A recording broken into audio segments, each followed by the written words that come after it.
Hello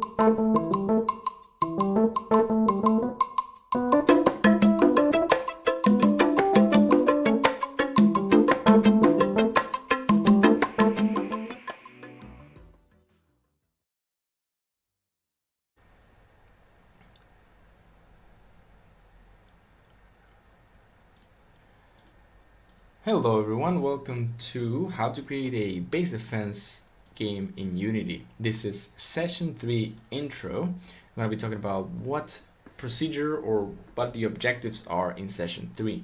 So basically in this session we'll be doing the most logical thing to start with after having the game world. We're going to make our enemies move around the game map and attack our headquarters. But of course for this, first we need the headquarters to be a thing.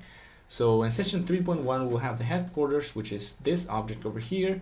We're gonna code it, we're gonna be attaching a script, we're gonna be just letting it be damaged, basically be destroyed, and communicate that the game has ended to our game manager. It's not gonna be a big, that session is not gonna be that big. Then during session 3.2 we're gonna do a base enemy controller that we already have. Then we're gonna be changing that enemy to be a big enemy or a fast enemy, which the sessions will be short, but they're going to be growing on the base enemy session. So basically we're going to be setting up ourselves for the game lose condition more than the game victory condition. The game victory condition will come later during the game flow sessions, but yeah, we need to set up our enemies to decide where to go, to spawn, to maybe do waves and all that stuff, these kinds of usual base defense slash tower defense slash hero defense games. So yeah, that's basically what we're going to be doing during session 3. Is going to be a pretty interesting coding session. For new people, you're going to learn how to use nav mesh, how to use random decisions for your enemies. Maybe we can add weights to the paths, I'm not sure yet.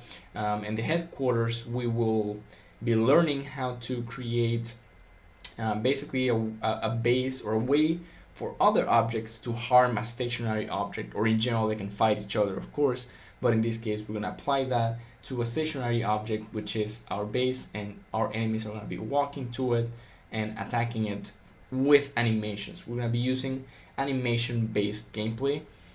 That's my objective. I think that can work pretty nicely with our animators that we have set up over here. They'll probably have the same animations on them. So yeah, we're gonna be doing that kind of thing, and definitely stay around because these videos are gonna get interesting and more interesting as we go along with the coding. So thank you for watching, guys, and I'll see you back during session 3.1, which is going to be headquarters.